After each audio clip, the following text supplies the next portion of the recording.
Loud. Boom, boom, boom, yeah, yeah. Do, do, do, yeah, yeah. Essie's here, I'm a show. Essie's here, I'm a show. Oh, yeah.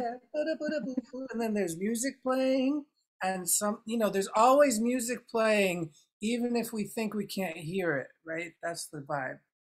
That's the vibe. There's always someone getting down somewhere in the world, and we just got to tune in and be like, oh, yeah, there's some drummers on a beach somewhere, and we could just. But Essie, thanks so much for coming on. I've been wanting to have this conversation recorded with you because all the times we have talks, they're just so lit. They're just so alive and real. And I'm just so happy that we're finally, God's willing, Salam, recording salam. this for posterity. How are you doing today? What's going on with you? I am good. I dressed up for Dare today, everyone. And spritz my hair. Yeah, And the sun's out. So yeah, it's a win. I wanted to feed the birds. I usually do that. They've been asking, but I've been slacking. So yeah, it's a good day. I'm here in the garage and I'm very excited to talk to Dare because Dare's one of my favorite people. oh yeah. That's the They don't rub. That's even, the testimonial. See, you yeah. all don't understand what is important to me. You have to understand what is important to me to get that Essie love, that Black love. It's real. I was actually thinking about our connection Yeah, there tell because me. I know I incarnated to play. That's been missing from my lineage, and so encountering animus arts um, has really been. I think I told you this. I was like, oh, you're like a strong brew of remembering because yeah, my line lost the place somewhere. We're very serious Caribbean people. It's all very serious. So Super, super serious. Yeah, super oh, serious. I mean, so serious that like I grew up being told like don't speak unless you really have something to say. Like everything Totally. very measured in this world. So Yeah, yeah. let's talk about that a little bit because like my dad's Puerto Rican. I don't know if people know Rafael Carrasquillo.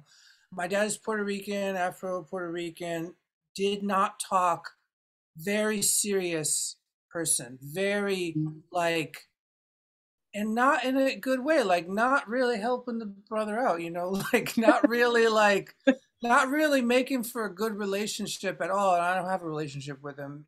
He's extremely, possessed by a kind of spirit that is really like stuck on survival and like this weird form of justice, right? Like justice that isn't really justice, because if you're not having fun, I don't think it's really justice, right?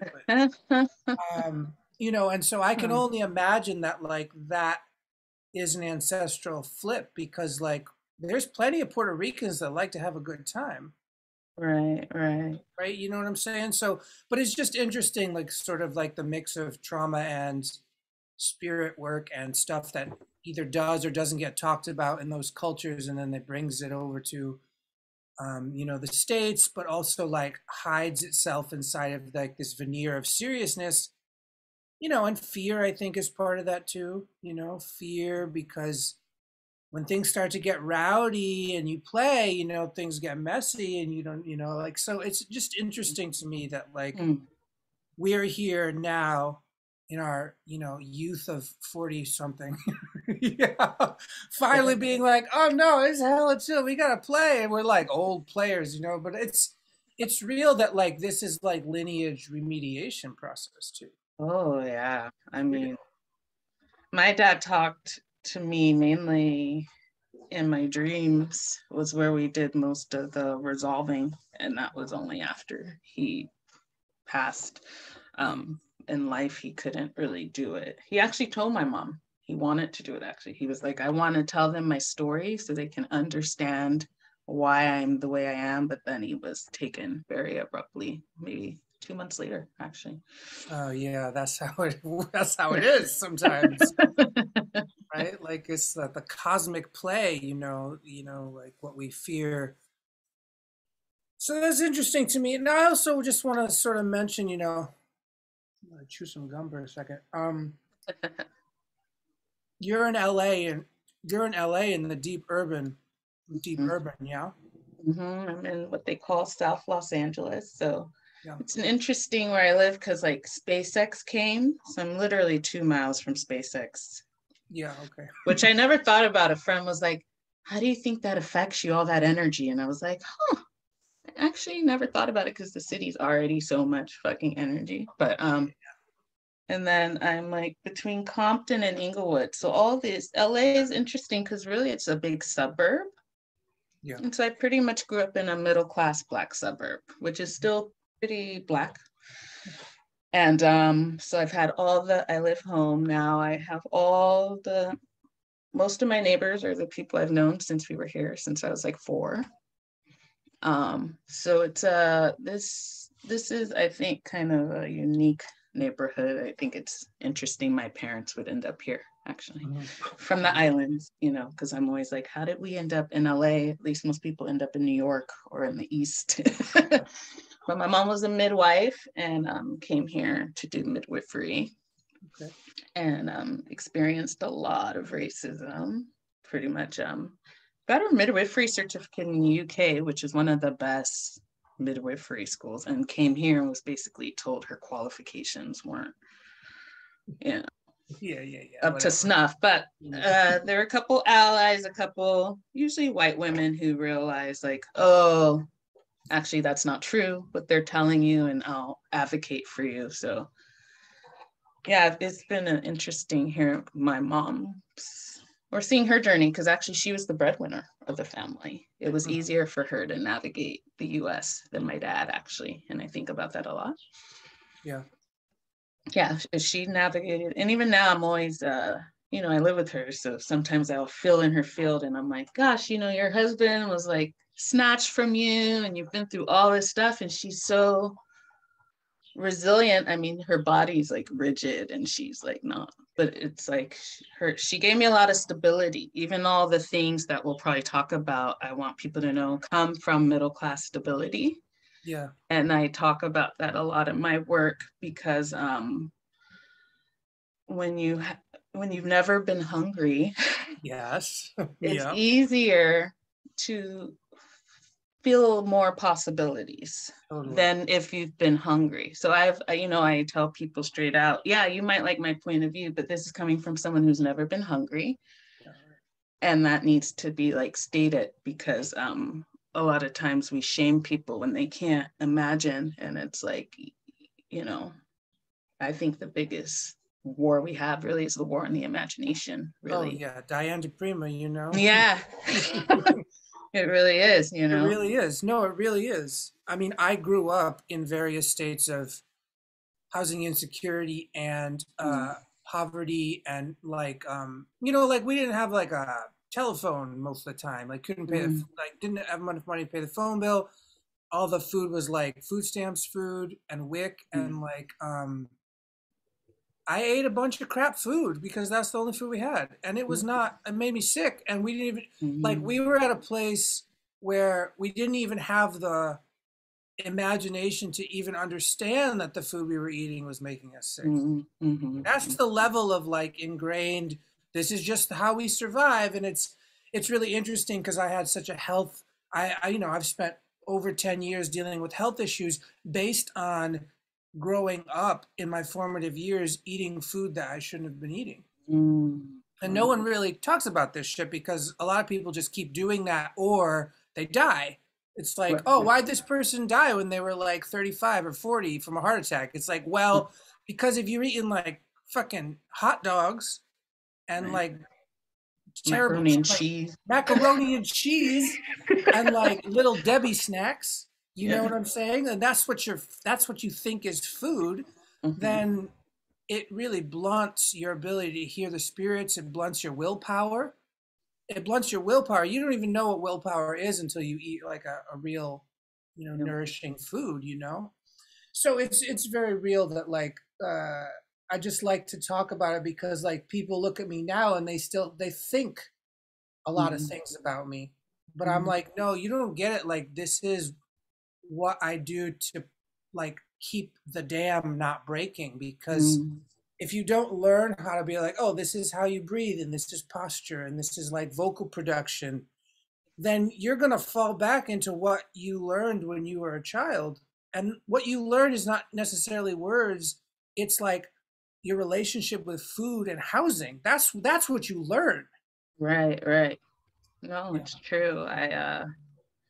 I realized very young, like I said, we weren't hungry, but I was very aware my parents were working very hard, Hmm. Yeah. very aware of all the work being done to like, and to even show you how quick things can flip there. Like I started getting tracked in fourth grade, 9 years old.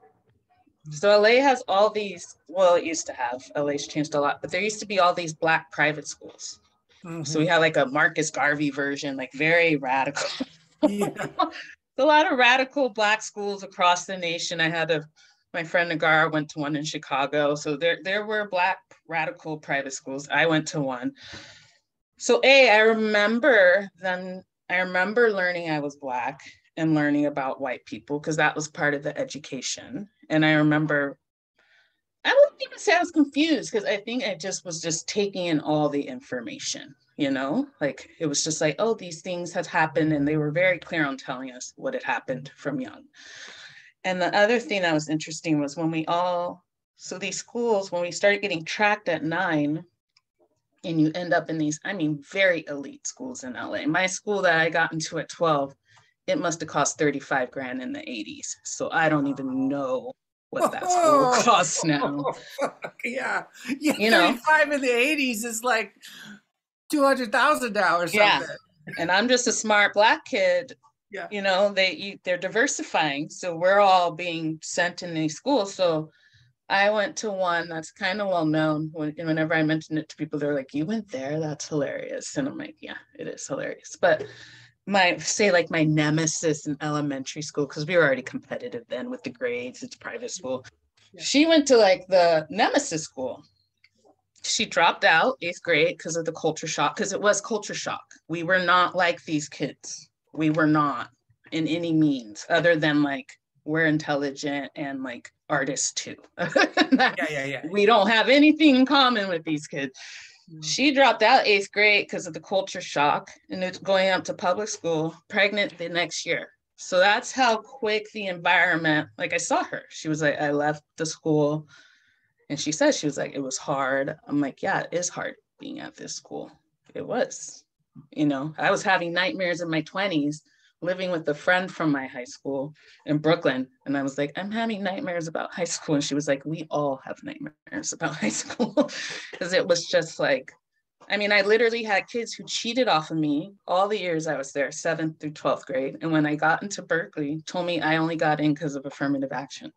Ah, yeah, of But course. literally all those years, top of, one of the Yeah. top of the class, everyone's Right. cheating off of me. So it was definitely a eye-opening, I I I I think I still reconcile what happened in high school because it was so, I was 12. Part of me wonders if my life would have been better if I didn't go to that school. Because I got Totally. a lot of ideas there. Because those children have the money to make their ideas happen. Right. So you can I you can I take the didn't ceiling off your necessarily. imagination. Yeah, yeah. And it did. But then it's like, oh, but I actually still live in South Los Angeles, actually, though, you know? Right. That's the culture shock, is that like when you go to a place that's telling you something that's different than your lived reality, you really have to figure out how to integrate that and recognize that like they're coming from a different context, but they're saying their context is universal. And it's not Right, universal. It's not. right. Not universal. Oh, Uh, man. yeah, yeah, yeah, yeah. Even when I wanted to run my group, my mentor confronted me with that fact. She said, you need to confront your middle class classism if you think you're going to run groups. Right. Because like you have certain ideas and thoughts that you just think that's the way it is and it's not true. Absolutely. And I Right. was like, oh. Yeah, totally. Right, right, right. And Yeah. I've been examining it. And I think that's a lot of even why people are like, you're more quiet on the social media. It's like, my whole thing got like shook. Mhm. It really did once I decided to be like, oh, I want to share the word. I mean, most Black people tell me they don't even know what the word somatic means. Of So I have course. one side that's like, we don't even know what you're talking about. And the other side that it's like, every day hailing new icon. Oh, you know, now there's a somatic attachment certification that Yeah. you can take in 2 months, and you can too come on Facebook and espouse, you know. Exactly. It's Oh just like, yeah. oh my Mhm. God, like no offense, I hate somatic experiencing so much. Totally. I hate that brand. Well, I think we have to get into it because it's really fascinating. Like, so just, for context's sake, yesterday I had Apollo Mayombe reading from a practitioner that you Yeah, recommended to I'm me. curious So, how that was. and I'm not going to get into it now Of because I'm still course. digesting it, but um, what's interesting to me is that the more research I do in both worlds, and when I say both worlds, let me just break it down. It's like one is like the deep anthropological, academic, psychological, like use big words and think about like systems theory and complex systems and cybernetics and all this like stuff that mostly has been a venue for white people to intellectually masturbate about reality, right? Like that's really what Mm, it's. mhm, mhm, But mhm. lately, a lot of people are doing this bridge work where they're not looking as an observer, they're actually experiencing it and then trying to sort of like talk in like two languages, right? Mhm, Because mhm. then when you look at the other thing of like dirt practitioners, as in people who are maybe not college educated, and that's totally fine, who gives a shit, but they're not college educated. They probably have a lot of hardship. They're probably somewhat disabled, probably discriminated about, racism, sexism. So, but that kind of intelligence is a different kind of intelligence, which uses a different kind of language system, even if the language is still English. Right. No, I'm following. Yeah. Yeah, you follow it. And I'm also just talking to Yes. the audience because Yeah, yeah. what's interesting to me is we're now, because of social media being so widespread, we have the same words being used to mean different things or signal different things to different cultures. And this is now creating a kind of need for people who can actually bridge and synthesize not just language, but actually technique. It's like the practice. Mm, mm-hmm, Because mm. when you look at a real practitioner who is doing maybe some mediumship work or Afro-Atlantic religions or something, traditional like that, their intelligence is actually off the charts, but they might not be able to explain it in a way that makes everyone think that they're smart. Mm, mm, mhm, And so we mhm, have mhm, this real issue where I think like you and I are situated in the middle of this. mhm, mhm. Like we're both like some of our qualities are on one side and some of our lived experience qualities on the other side. Yeah. And so we're trying to be like, hey, like this is like, like we're able to go left hand, right hand, left hand, right hand, which I think is a very tantric kind of method, even if we're not doing technical tantra, right? Because it is like this ability to see in both worlds and also like see the pitfalls that both worlds bring, because both of those extremes have real blinders on. And that, like, an old school practitioner who's been dealing with racism all their life also has a ceiling to their imagination. No, for And sure. someone who is like wealthy enough to have a bunch of certificates with all these long words also has a ceiling to their imagination. And often Right. those imaginal blinders are clashing in the culture, right? Because they're both Right. not able to see outside their own predicament, right? Mm, mm. Yeah. You know, it's making me think about how, because of being in your field, I've been more into mythos, I guess. Being kind of like and I think also being in your field helps me want to put more words to what's going on over here, because Yeah. uh there's certain things I've been doing a long time, as I showed you in the video. And so there are realms I know are true, But I know if I don't clean up, basically what you're saying, some of this other stuff, I'm going to come off sounding kind of hoity toity and like not very grounded. So I was actually so disenchanted with social media, honestly. I was like, I'm going to return to like just the little things I know. And just the little things I know. well, like it's a real because, practitioner. Yeah. well, you know, in the African diasporic world, having gifts and talents and psychic stuff, that's base. Yeah, let's talk about it. That's base. It's basic. Who the fuck doesn't have psychic? Like who? It's almost like yeah, and who the fuck doesn't? So in that world, that's already base. The point is, obviously, we all have them. Do you know how to like use them and utilize them? You know, so that's like the real practice. So there's already a split to me in there from people being like, you know, I once had someone be like, did you know there's a power greater than Kundalini? And it's like, it doesn't fucking matter because you can't even feel your toes. So why do you need a power greater than Kundalini? Like, what are we talking? You know what I mean? Like, what are we talking about? So yeah. When I entered the African diasporic world, it was just a given that like, yeah, Black and brown folks are magical people, duh. Next. Like next. Yeah. And so that did make it kind of like so when I first entered, I never got initiated actually, but when I first entered, the first thing they did was say, we need to close your portal. You cannot drink or smoke anything for 30 days. Like we're shutting it down because your energy is like all here and we're trying to get you here, you know? And so, yeah, it's interesting being a culture where literally like every week there's some certificate or marketing for things. When one of the greatest practices the diaspora told me, they were like, you just need to sit down and be quiet. Like that's all they want from you. They just want you to sit down and like listen for the call, because I'm in LA, so I'm like, I'm everywhere. I have a lot of options. Yeah. And I was following them and I was happy for them. And every divination I had, they were like, they need you to sit down. That's all they need. Right. So, and honestly, sitting down is hard for me. Actually, it is hard for me to sit down. But every time I sit down in like front of my Boveda, even if it's just me because you know, that's what it's there for. I can vomit at the water. And they teach you like, you know, pay attention to the water. At a certain point, you're going to need to clean it. But that's what the water's for, to just get all the like, I can't.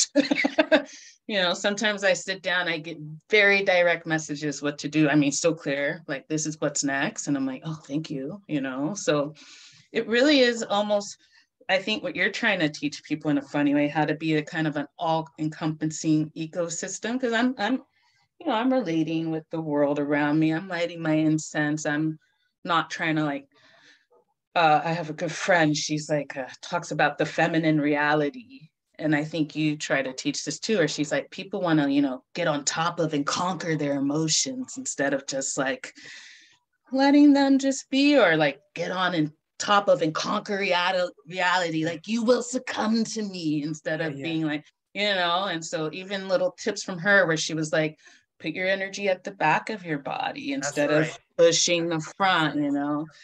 Right. Like she was like, when you eat, like savor the food. And, you know, I can be beastie, like, you know? Of course.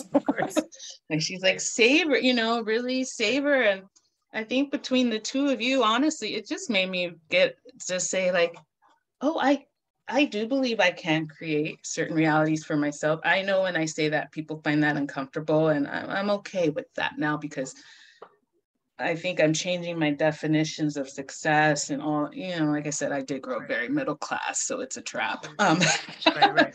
It's its own trap. And so even just cleaning that out in the past year has been, I mean, I don't have a day where it's not a good day. Honestly, even if it's not a good day. Like I got very hurt recently last month, and I was like, oh, feel all this hurt. And I was tried to do what I think most of us do. I was like, oh, let's try to, and I was like, oh, let me just be with the hurt. So I like sat with it, and I was like, oh, it feels like I ate too much fried chicken. Actually, that's like what it feels like. So I just sat with my little fried chicken lump, and we hung out for like 15 hours. It was hard to bear, honestly. Totally. I was like, this is what you tell people to do. You better do it, Essie. So I literally sat with it for like 15 hours, just not trying to alchemize the lump or fix the lump. I was just like acknowledging it. Like, I have a fucking hurt of fried chicken lump right in my solar plexus. And then next day, boom. Right. Right. And so even on I always tell people, even when I'm not having a bad day, it's a good day over here. Cause I had to let a lot go though. Yeah. I did, you know. Well, because all that stuff that you're talking about letting go are actually in the way of when people say alchemy or healing, they don't quite understand that it's not necessarily like I'm an individual and I healed this wound by like doing. It's like that is just one way to narrate a situation. But when we talk about sitting with, it's a different. It's like a ice melting into water. It's like eventually the ice will turn, like the ice will just melt and become water. Like it just will. But you could like take a flamethrower and melt the ice faster. You could do that. But look at all the energy that takes, because you have to like have a flamethrower and you have to like put a flame in, like you have to burn fuel to do that. But the reality is that like being an ecosystem, you start to recognize that alchemy is just the natural state of things. But it takes a different time signature. It's like if you're used to listening to like techno music, then if you just listen to something like rock music, you think it's slower. Right. You're like, oh, this is so slow. But it's like, no, that's just because you're acculturated to like 200 BPMs a minute, and you think that's now normal, is like fast, fast, fast. So we get used to speed in this culture as normal. But speed is actually a waste of energy in a lot of other worlds.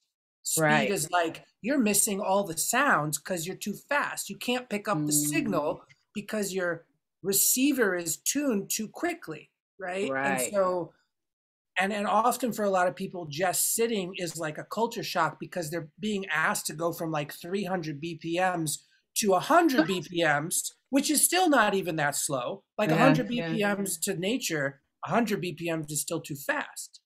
But humans are asking, we're asking people to go from 300 to 100, and then they start to have a death experience because they're like, so it's all relative is what I'm saying. It's like we have to look at how we're conditioned, and we have to say that conditioning is not technically normal. It's just, it's become normalized to me and my system. And that's where we have the agency. What I think you're saying is like to AKA change our reality is to start to notice what we have been acclimated to, right? It's just to go, oh, I think I need to conquer this. Oh, that's an acclamation. That's right there. That's the thing. Right. I don't like fried chicken lumps, so I'm going to try to do Reiki on it in a way that's like not really peaceful. Right? It's not really peaceful. It's like, no, I'm beaming peace at this chicken lump. And it's like, that's violent. But you're like, no, it's peaceful. It's like highest vibration. It's like, whoa. Yeah. It's so funny how I was thinking about being in your cohort actually. Yeah. And how I got possessed in the first meeting. Because I told you, because we were calling all these things in. And so I guess part of why I brought up earlier the mythos is I like that I'm in the conversation because I actually grew up with a lot of what I would call Black supremacy, actually. And with all supremacies, seeing the limit, because there's a limit to the imagination of the Black supremacists.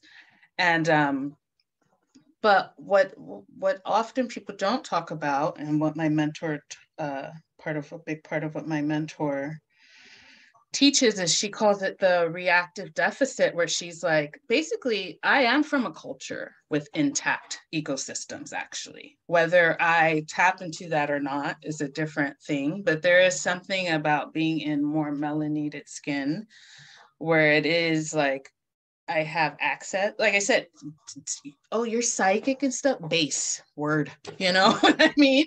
And so part of what I've had to learn almost is like, and I've actually never said this out loud, this is interesting, is valuing where I'm from, because it's not valued. It doesn't have the rings and whistles of other things.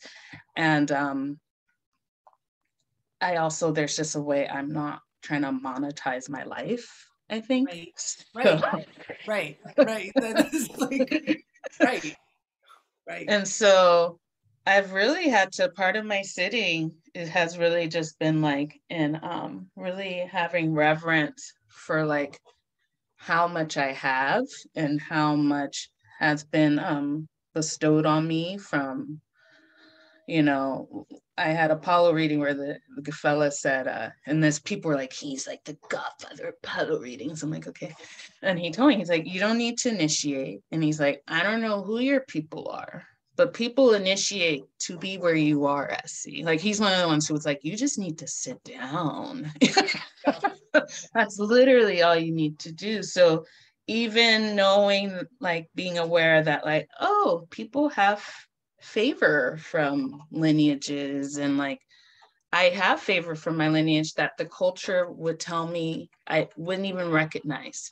And so I think part of why, my long-winded way of saying, part of why I like the work is um, I get to validate for myself what's real, not what the cultures assign me. Because the cultures assign me a lot of things. I'm a woman in a black, like people think they know a lot looking at me, and it's like, you have no you have no idea the things I've seen and the world I've had the privilege to be in. And so, like I said, it's even teaching groups and telling people, hey, let's out loud acknowledge our class privilege. Hey, let's out loud, and not just acknowledge it, but feel the possession of it, That's you right. know, in a group together. And it's very unsettling for people, Right. actually. They would almost rather I don't speak like this, because even the social justice work, all that's from academics Oh yeah, who yeah, were in ivory towers, yeah. who now feed a machine, in my Totally. opinion. You know what I Right, mean?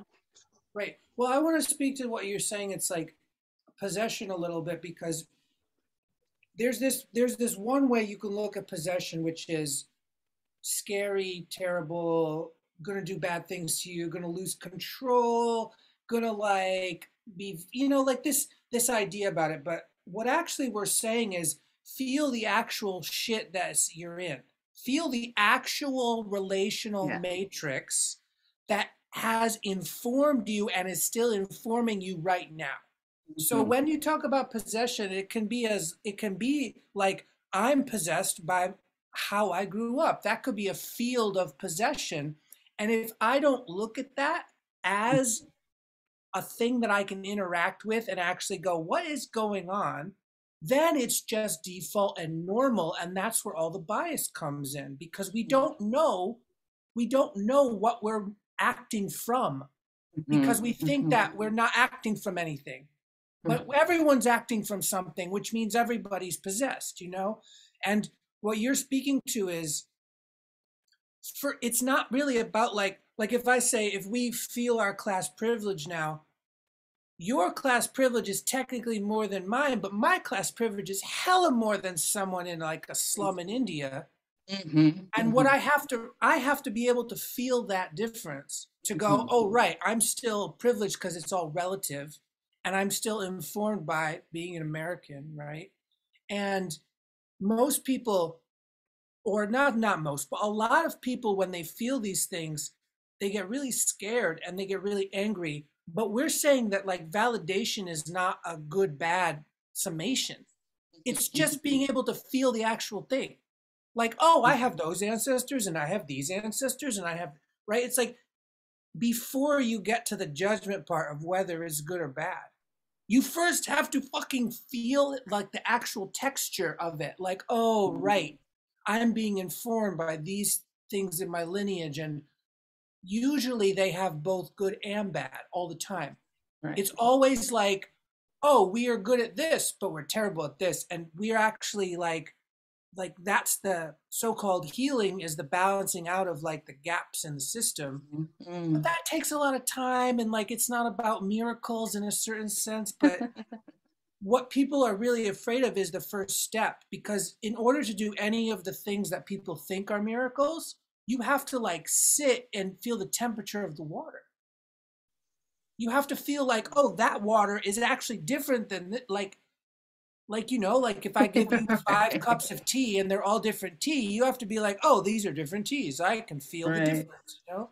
Right. So it's interesting that like a lot of somatics jumps to this healing part, but it's not actually the thing. It's being able to walk around at any time and feel things as they actually are. Mhm.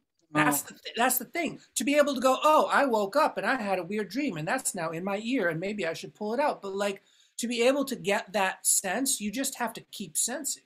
right. And when you call the spirits to come, like what you were saying about like being in the cohort, it's like, yeah, call all these spirits, but then don't do anything. You know what I mean? Like in a Right. Right. sense, it's like call all these spirits, but then stop at the point where you think you have to do something about it, or you know, like it's I just think like that's the greatest gift you've given me, you and Larissa and the cohort, yeah, because they came rushing, right? yeah, Because I'm right, from mediumship lineage, so I'm yeah, kind of like, is anybody else tripping? Because they're all yeah, here, you yeah, know. they're all here. Yeah, And then I love how honest, obviously you're both, I'm sometimes just corny. I'm like, I'm a magician. So it's like, yeah, obviously you and Larissa are magicians, because something in the field said exactly what you told me. Like I was like, and something was like, and chill. And I was like, oh. So I told everyone, I was like, I need a minute to like, and can we stop calling so much in right yeah, now? yep, right, Because I'm about to channel, I don't know what, yep, totally. and something in the field did just say, hey, just breathe. So it's Yeah, interesting you said, and I think that is probably one of my fucking hottest takeaways is like, can you imagine to be in the middle of like a pattern or something and be able to have the tool to be like, oh, I'm in a, that's oh, right. That's it right there. oh, That's it. Is and then be like, yeah, you can be swept away by the energy, and that's what most people are doing unconsciously, is being swept up in whatever current is available, and that's totally fine. Like I'm not dissing that, but it's like what you just said is like when you summon this energy and it rises, can you get to the place where you can actually go, oh, I could let it go because I could just have it happen again. But the interesting part is when you interrupt the habit. oh, That's where you learn the most, is what I found is like when you're able to interrupt the habit in playful, and it's playful, right? Because you're able to go, oh, right, I was on this track to do this, and something in the field allowed me the grace to just say, yeah, you could still do that, but what if you stop? Because you never stop right at this point. You never do this other thing. So mhm. why don't you just allow it to happen? And that to me is the opening for what we call surrender, or like miracles or whatever, Yeah, is like the stopping of the habit. But you don't stop the world when you stop your habit. That's the right. world is still worlding, right? And that's the beauty of it. It's like, oh, right, the energy is still alive, and without me like fiending, right? It's like I'm not fiending, but I'm appreciating. Right, And so right, that is like a kind of tantric. It's like the lovers the lovers are entwined, but then they separate, but in the separation it's not separation, because they're mhm, staying connected in right, the other way, right? mhm, It's like mhm, you have the dance that's happening in distance, but the energy field is still connected. Whereas most people are like, I'm connected, I'm disconnected. I'm connected, I'm disconnected. Right? I'm sorry, I don't mean to laugh. No, it's real though. It's real though, right? It's like, Ah, you know. yeah, it's so, and even knowing that, like a part of even this year where I'm like, oh, I got part of it honestly has been, so I have two sisters, very brilliant people. And one of my sisters straight up, she just says, you know what? I'm elitist and proud. Like, I'm not going to just talk to anybody. I'm not just going to take, because she's is highly intelligent. You know what I mean? And Sure. so once I was like, I'm no elitist. She's like, you're elitist. Like, you're SE. She's like, you don't, it's true. I do have a thing for, you know, people get on me about this because they're like, you're priestess. You can't call people stupid. But it's like, it's like, Whatever. sometimes shit's just stupid. I'm sorry, you know? And I used to shy away from that because it's interesting. Even I'm sure you might find this with your following. There's the people who got attracted to me for my fire, but even then, they only want so much fire and want it a certain way, right? But they like the fire. And then there's the people who are attracted to the fire because really they're like horribly repelled by it, but they can't like help it. And they're like, well, it's, you know, and I realized there was this way I tried to like, one of my teachers, she calls it customer service. She's like, look, when you're serving something, you don't get into customer service. You just serve what you need to serve and, you know, let it be. So I think where I went off track was I tried to get into customer service and make myself more palatable. I mean, and we all do it. We all have gone through that phase, so it's okay. And I just realized, like, this is literally not why people seek out my work. They do not seek out my work because I'm like trying to, you know, because like I said, somatics is trending. Honestly, even when you brought animus back, I was a little bit like, no, leave us in the shadows. I know. I'm so sorry. Because then people were like, animus, and I was like, you know what? Like I said, people aren't even, I think, ready for what you and Larissa are doing because it's like the antidotes are not in the culture. You know what I mean? So it's like, don't come here trying to judge by the fucking cultural standards. That's the thing. It's like everyone thinks that their cultural standards are accurate. And we have to get to the point where we go, like, and this is the thing about going to see anybody who is so advanced in their skill set that they essentially are like an alien to you. Which is like a lot of people are just like alien magicians, like doing their life, and they're not even trying to advertise because at a certain point it's bad to advertise. You're like, no, only referrals or something, right? Right. None of my teachers advertise, not a one. Right.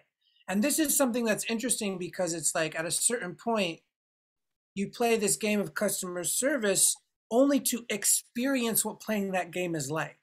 Because you have to kind of get your experience points up. You got to be like, oh, I tried that and I learned these things from it.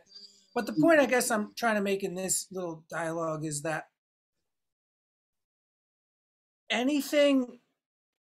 there are different standards for different spiritual relationships. Mm-hmm. Oh yeah. And one size does not fit all. Oh no. That's what I'm trying to really say is like, I was like, at that moment, I was like, ancestors, I'm rambling. Give me the download. And they were like, boom, here it is. Nice. No, you're right. Even while I talk about how I didn't initiate, part of it was that there are very strict hierarchies. And they were all like, Essie, you're not into the hierarchies. And we don't care. If you're going to be in this is how it is. And they also were like, and you don't need it. So like, you know, take what you've learned. And I have so many people who are practitioners in those arts, but no, what you just said about the spiritual standard. Whoa, you ever mess with Africans?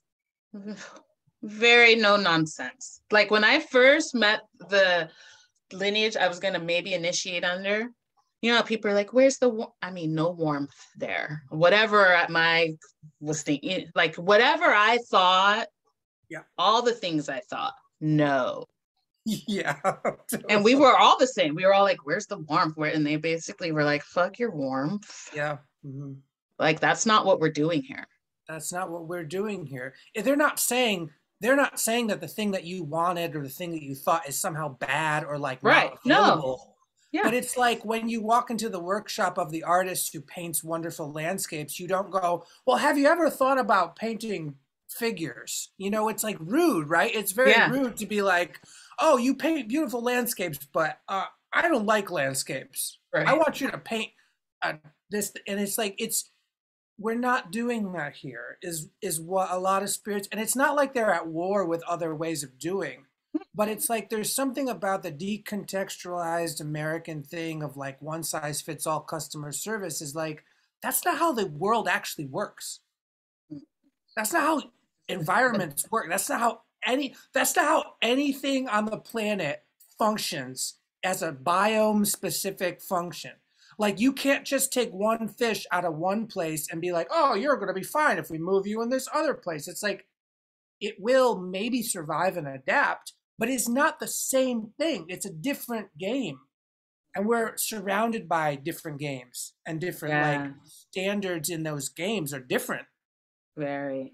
And I think that what we're reckoning towards, because social media tends to think that it universalizes everything, right? Like that's what social media also does. It's a weirdly colonizing force when you think about it. It's like Mhm. we want everyone to have equal rights, but it's like, yes, equal rights, but that doesn't mean they're going to look or work the same. Right.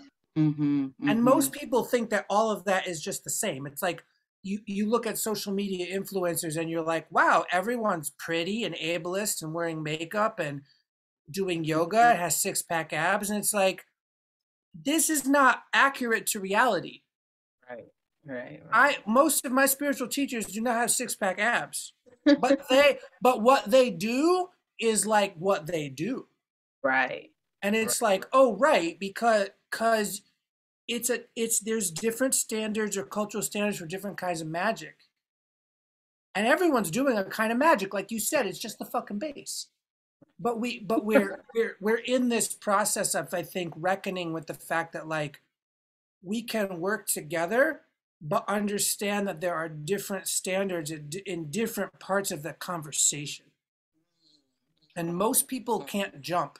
They can't jump between those standards very easily, and which is why as facilitators we have to almost be like, here's the contract that you're getting into when you come into this Mm-hmm. 1 hour group facilitate, because Mm-hmm. most people are not able to flip and fly and go, oh, we just jumped standards, right? We just jumped Right. into a different part of the conversation, so I have to change my outlook. Right. Right.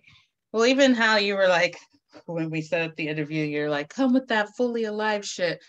You would think, I would have thought before I started this work that people would jump at the chance of someone saying, you can come in and literally have it for real. Yeah. Yeah. No, No, no, no, no, people no, don't have it. no.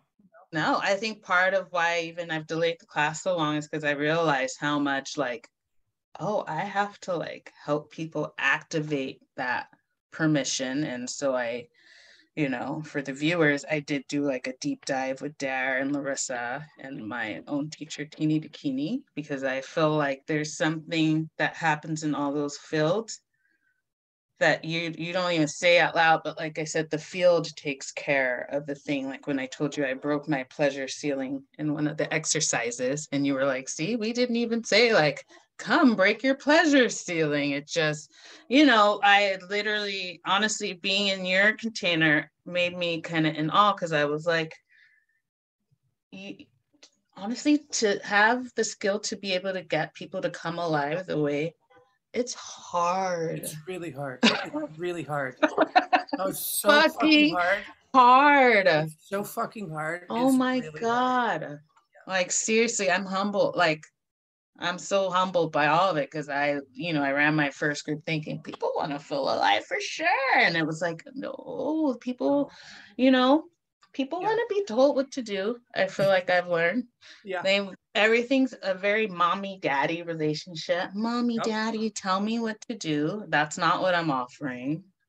I'm not offering. I even went so far as like, the people of color in my group were like, this is fucking edgy. Because I was even offering, bring in your real ass white thoughts. I want to hear them so that I'll sit with you in them, because they don't have nothing to do with me. Right, so right. I'm not actually tripping off of them. Hello, Black supremacy over here. Like, and so, yeah, come bring your real ass white thoughts and we could sit in them. And like you said, kind of like unpack them. Where did they come from? What's your so, and just have a real conversation about them. No one yelling at you. And we like barely did that. Like we kind of did that. And what happens usually is when real ass white thoughts come in, the POC egregore is like, oh, and I haven't like figured out a way to be like, we need this white egregore space to breathe. Mm-hmm. Like you don't have to be threatened by this white thing. Like I think that's why people get confused by me, because I grew up being told to be proud to be black, almost to where it was like opposite of what the culture, like the culture's like whiteness is great and those poor browns and colors. I more grew up like fucking browns and colors, those poor fucking white people. Are they okay? They're not okay. They're not okay. And seriously, my dad, when I talk about how measured he was so measured that we literally like used to get our ass beat for calling something good and bad, because he was like, you're doing it wrong. Wow, that's some zen. That's some zen. No, my dad was like when they whack you in this, like when they're like, they come and whack you because they're trying to give you a stimulus so you can see your own reaction to it. No, seriously.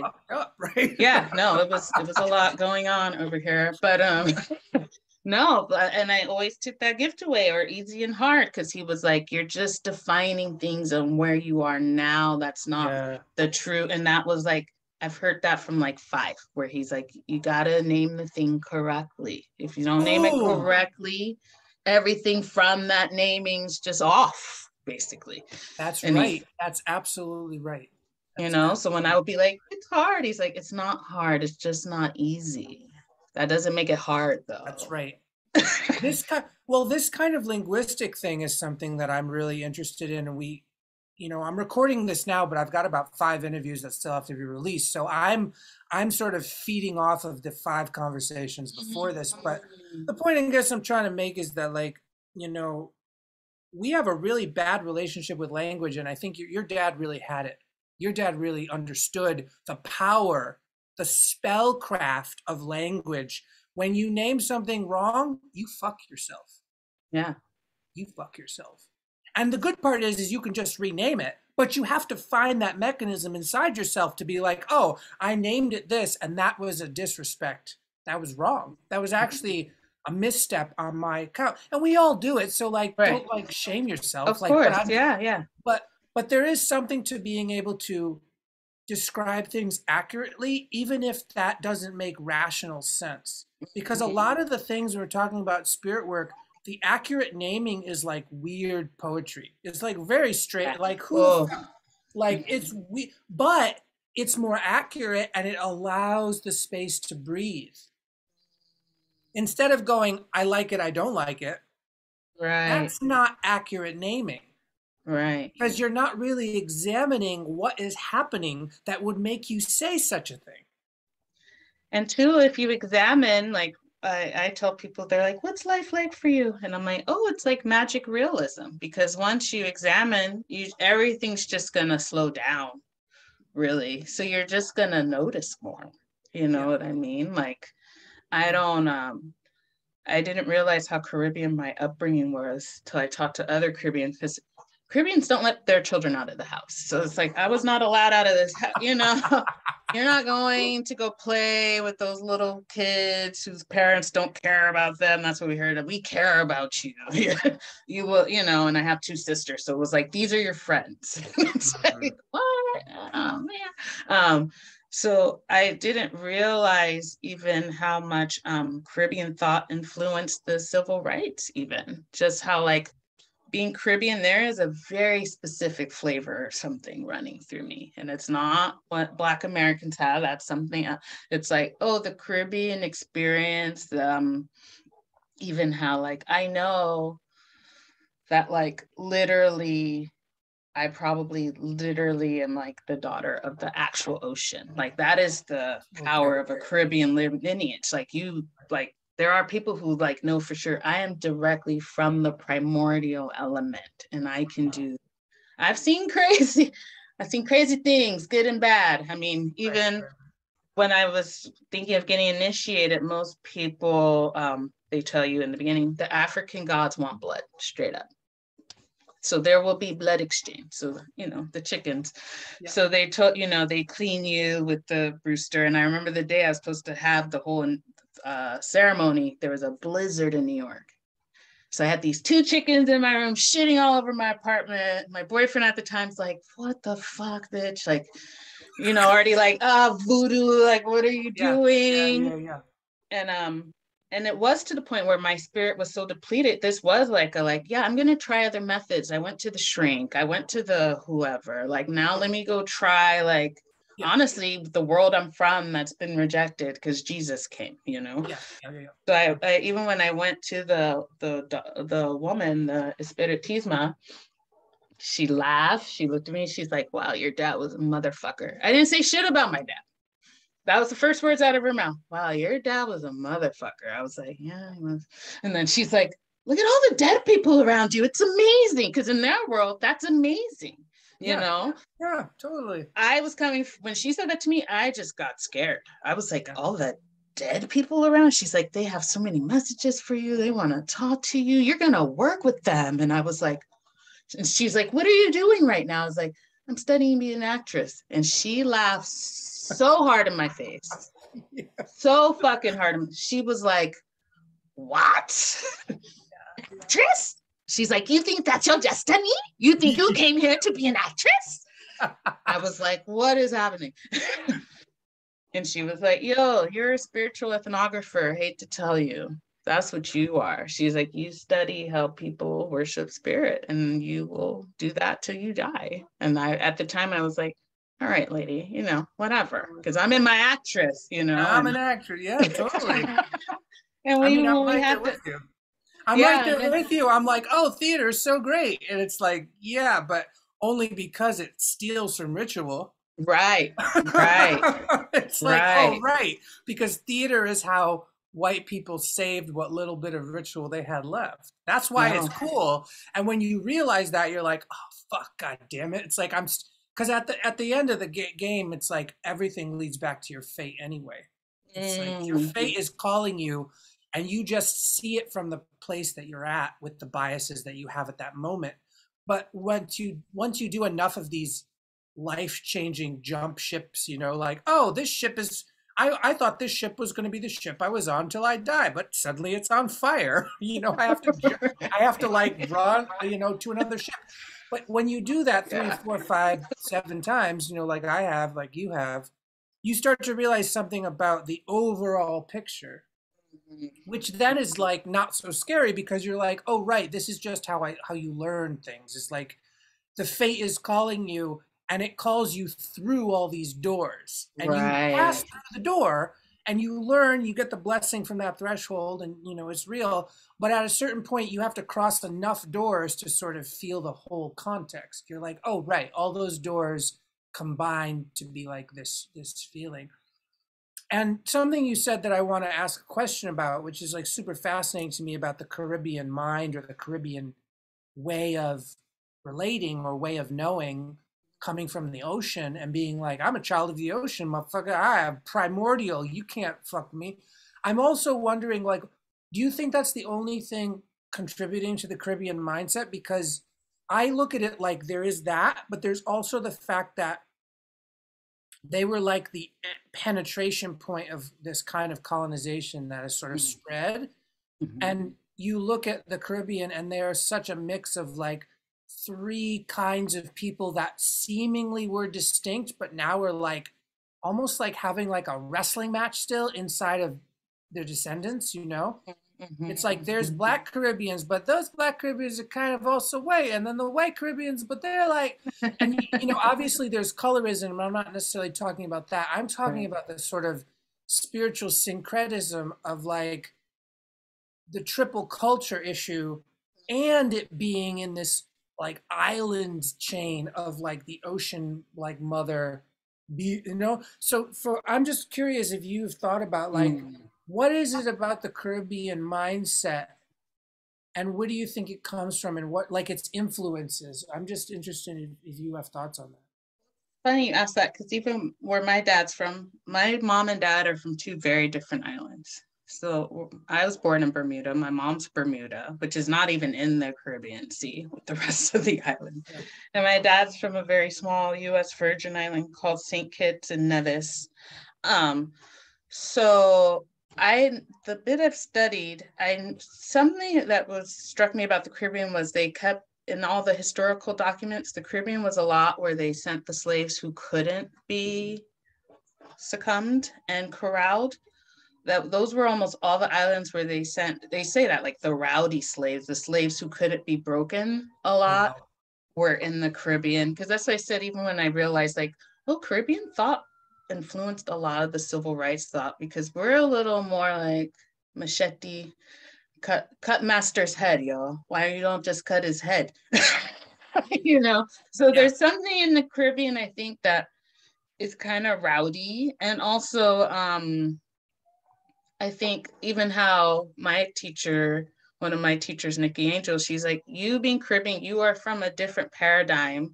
I don't care if people look at you and see a Black American. You're not a Black American. And I think part of that different paradigm is that Caribbeans highly value education, like highly. Like, even if you don't have shit, you're going to read and you're going to know stuff. I don't find that to be true on this land. And I think even being in the urban center, which normally Black Americans were in urban centers versus when I'm home on the islands, like literally even LA is like dead land. Like when I go to New Mexico, I can hear I can hear it in LA, but only because I do so much work to hear it. Like a lot of urban centers are yeah, on dead land. And I think I think there's just something about even in white world, they keep saying like growing up in the wilderness is a big part of the integration. So even my whole family's in Bermuda. No one's here. Like no one's in the US. We're like the only ones, but there's still something, even though, yes, there's modern and the islands are changing, there is still something to where like I go home to Bermuda and my backyard's that fucking ocean. I could walk there and it's just there and it's for everyone and the sand's pink and beautiful and it's just I don't know, something about even incorporating the land more into my awareness has made me realize just how like sick the urban centers are. Like when I did my 5 days up the mountain in New Mexico, I told you, and before I even came back, and they warned us, they were like, those of you in the cities, as we're closing this ritual for you, the thought forms are actually going to come get you. Yes. And they were. That does LA happen. was like, come here, I see. And I was like, whoa, the thought form. Like I could literally see the thought forms. Like I was like, holy Totally.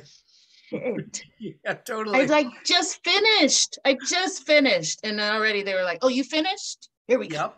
Uh-huh. And so Yeah. yeah, I think something about the Caribbean, that land, all that land, Puerto Rico, Jamaica, Cuba, like anywhere I've gone, that land, it's talking.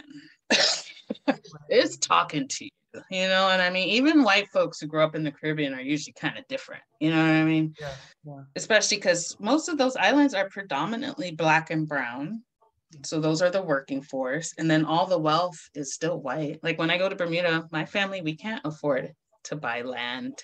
Like we have a compound. Like everyone has the family compound and cousin lives there and sister lives there because I don't think you could even buy a house in Bermuda for less than $1 million. I couldn't imagine in Jamaica what it's like either. Like all the wealth is still very concentrated. Sure. In Bermuda, it was the Portuguese. Like my mom always has. They had Jim Crow there, but their oppressors were the Portuguese. Like so, she's always like the fucking Portuguese. Yeah, of course. Yeah. Yeah, totally. Yeah. So I don't know. Like I said, it's a curiosity to me because they are very different people. And then don't even get me started where I have friends in continental Africa who are basically like Black Americans are the white man of the diaspora. Like they're Because it's relative. It's yeah. relative to the standard that you think is the best, and it's also relative to different contexts. And I think that it's really interesting to me because I like if you ask, like, the race thing is very interesting because we don't ask people ethnicity anymore. We want to simplify it into race, which is really Right. bad because that's not how shit works. But Right. I'm just using it as a fucking Mhm. example.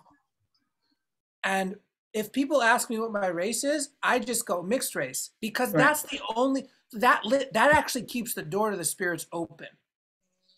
But if Mm-hmm. I like, and this is like the power of language, and I just want to bring everyone on this journey with me. I have tried all the different variations. What race are you? I'm white. Door closes. To the spirit, Yeah, to the yeah, like yeah. help, to the help that is Yeah, like no, trying to yeah, help yeah. me. Yeah, no, Say different mm, one. Uh, what race are you? I'm Spanish. Door closes, but only a little. Like there's a little opening, but it's still closed. What are you? Puerto Rican? Still open, but still pretty close. But the point is what I'm saying is like same thing with black. It's like, yeah, but you're not all black, so you can't say. So right. the point I'm saying is that I've played around with it because I know that I am technically like triracial, even though the racial thing makes no fucking sense. It's Mm. nothing to do with anything.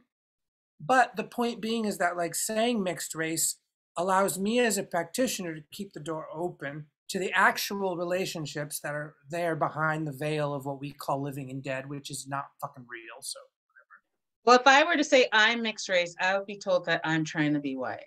and that's here. Let's get into it. Let's get So into like even when so talk about a call, I had Peru, 19, Peru. I didn't know why. I would tell my mom, Peru, I don't know. My mom went home to Bermuda. So this story's funny. Went home to Bermuda. She literally called. She's like, our family tree's like in this museum. I'm like, well, that's already weird. And then she goes, yeah, they've traced my first matrilineal ancestor grandma to Peru. So I was like, there it is. And so my mom's funny because most people on the islands, and I think this is kind of what you were asking too, my mom's what I would call an island mutt. Her it. people have been on the island so long, they literally have every race that has come on the island. Like her maiden name is Scottish. Like she's like, this is a Scottish maiden name. Her great grandma was white, but since it's Jim Crow, everyone's black. You know what I mean? But Yeah, yeah. really, you look at my mom's family. I used growing up here in LA, my mom picked me up from school. Everybody around me, why is the Mexican lady picking you up from school? That's not the Mexican lady. That's my mom. She's black. Oh, she's not black. She's really light skinned. She's Mexican. It was just like, and my mom even reduced her own self because part of me is like, I so want her to give the government her spit so we could see, because she's pure island. Like her people have been on the island so long Right. that it's like, who even knows what you got going on, lady? But if I say that, then I'm a wannabe. I don't just want to be black. I'm trying to, and when it's like, no, I'm actually trying to find out more about That's myself. right. That's right. That's the So that's thing. why I said that's one of the limits to the black supremacist imagination. I know because I grew up, I literally was taught, I think, black supremacy. Totally. Oh yeah, I literally was taught I don't need to value nothing. Nothing. Straight up. And what I see you doing as a dark skinned, see, and this is the thing, I want to be accurate here. It's like Yeah, yeah. you have high melanin in your skin, but if I flatten that to black, I'm not Mm-hmm. saying black is wrong. I'm Yeah. not disparaging blackness whatsoever. Mm-hmm. But to lift you up, we have to say, "Lo, this is Essie. Essie's mixed race with very dark skin." Mm-hmm. And that very dark skin part is, I only would say that in a white supremacist context. See what I mean? Because Mm-hmm. if we lived, like, let's say let's say the human race stops fucking up the planet and actually gets to live another few more thousand years on this planet. Let's just say that that's possible because it is. Miracles happen. Um, then the high likelihood that more than 50% of the population being like obviously mixed race is a real possibility. Oh, right. I mean, isn't that part of what this culture war is, that like it's kind of happening in the Yes, US that more and yes, more people are intermixing, and that's there's right. this That's vanguard right. that's like, we're dying or like Yeah, something. totally. So the point is that, but here's the problem. Let me problematize this even more. Is that like if you really ask most so-called black or so-called white people to really talk about their ethnicity, you will just quite quickly discover that they're mixed race too. Right. Very quickly, you'll be like, right. So 5 generations ago, like like what do you think Moorish people are? You know what I mean? Like, you know what I mean? Mm-hmm. Like, what did you think more? Like, what do you think like the Middle East is? Right. Like Oh, that I mean, whole region of land is like, are they black? Are they white? It's like, well, they're Indo-European. It's like, yeah, but like, do you see what's happening here? You right. see what Yeah. happens around the Silk Road, right? Like Mm-hmm. I like to think of a bit of like the island mutt thing is very similar to like what happened on the Silk Road in the place that we call Europe and not Europe, but like because the Silk Road is like everybody from China, India, Middle East, Yeah. Africa, and Europe is like having a party on this, like having some shenanigans, right? So you have to understand that like you go back far enough, like everybody's fucking. Right. If Yeah. you're in that world, Yeah, like for a lot of sure. people are having sex. And it's just interesting to be like, we have to say, oh, I have dark skin or I have light skin privilege, only because we aren't yet in a mixed race context. In a mixed race context, Interesting. people are going to have different standards and signifiers. Right. I'm That's not saying those nice. standards will be better.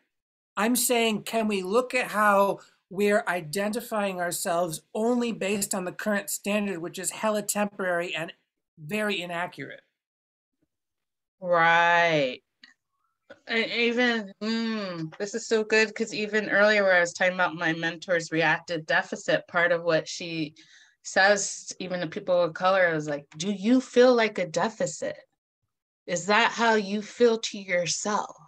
Because we're literally entrained and taught, like, it was so hard when I realized a little bit, like, oh, I've been entrained to like be a victim and be very good at leveraging it. Oh Even yeah. me saying this now, people get so essay, because like I said, even at that level, it is a game, It's a total game. and so even saying like, oh, I'm gonna give up, this like tribal game that's like very unspoken. It's only starting to kind of in some circles be spoken about, but I mean, so unspoken that I've been talking about it since 2014, and there's so many black people that just think I'm like flew over the cuckoo's nest or Totally. something. So, but you know, the context, because I grew up in LA, which is very interracial actually. So actually the context here was always like being mixed was better Yes. Right. because you get the lighter eyes and the children, aren't the children so beautiful? They're so Yes. beautiful when you Yes. mix them up, Uh-huh. so Mhm.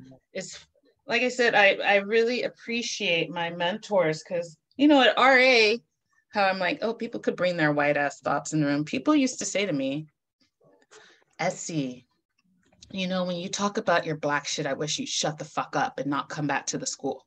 Like that was allowed. And no one was like, such and such, that's harmful. You can't say that to her. It was like ninja training. They were like, Essie, where are you? Are you in the room? Uh-huh. What's your body doing? What do you want to Whew. do right now? Oh, it was full on. That's the deep shit. I want to talk about these deep cuts because you were in a thing that I think is now defunct, right? But it's called Yeah. RA or Radical Oh, Aliveness, right? aliveness. Yeah. And it's Radical a Aliveness, 4-year program. To go right? through it, you got to do 4 years. None of this 2-year, 2-month fucking, here's your Right. certificate. No, you got to sign up. You got to sign up for a Oh, lump sum in life. yeah. And did they actually give you a certificate, or was there no certificate? No, there's a certificate. It just says I'm a practitioner. Okay, great. Well, I guess what I'm trying to say is like you've told me a little bit about this before, and I have been almost like, give me the popcorn. I would love to be just like a secret Oh, audience member it of was these fucking, brutal. like, what kind of group process is Oh, this? it was brutal. Like straight up once. I mean, it was literally like, here, I'll give you an example of what we used to do. So one day, I'm in there doing my black girl thing. All the white dudes are lined up, and I'm like, white dudes, nah, nah, nah, nah, nah. And my teacher, this is a black woman mentoring me. This isn't some white woman who's like, let's bypass everything you've been through and let's just, like she's acknowledging, like, yeah, and she's Caribbean. So she's actually telling me there's a lot of context you don't know because you're in the US. So you don't even have like a map for this Caribbean context that you're living that you don't even know you're living almost. So I was like, oh, okay. And this is a Caribbean woman who grew up in Holland. Yeah. So she's like, I get it. So I'm going off on the white dudes like, bah, bah, bah. And then she was like, Essie, what are you doing right now? And I was like, what? So she stops me, She's like, what? Interrupt the habit. Interrupt the habit. And then she goes, what is your intention right now? And I just was like, so my mind had ideas. So I could feel my mind like, oh, well, we're trying to, and it's no, below the neck. What's below the neck saying? And what came out of my mouth shocked the shit out of me there. I was like, what? I was like, oh, I want connection. And I was like, what? You should have felt the way the whole room just went, when I said that. Like, I didn't know I wanted connection. I thought I wanted understanding. I thought I was trying to give them a read. I was like, but my astral body was like, we just want some connection here. So from that, the whole room changed. Like before it was tight tension. Oh no, the black girl's yelling again because they were always kind of like when it was my turn, I'm processing for all of them. So it's like, and yeah, totally. Usually the white princesses, when Rage came in the room, all the white damsels be like, oh, no, Rage is here. And like fall out. I'd be like, Rage is here. I love to eat it. Like one person raged in my face so hard. They didn't know, but they didn't like women. So that was their thing, to like just give all this energy to women, and then the women would so it's my turn.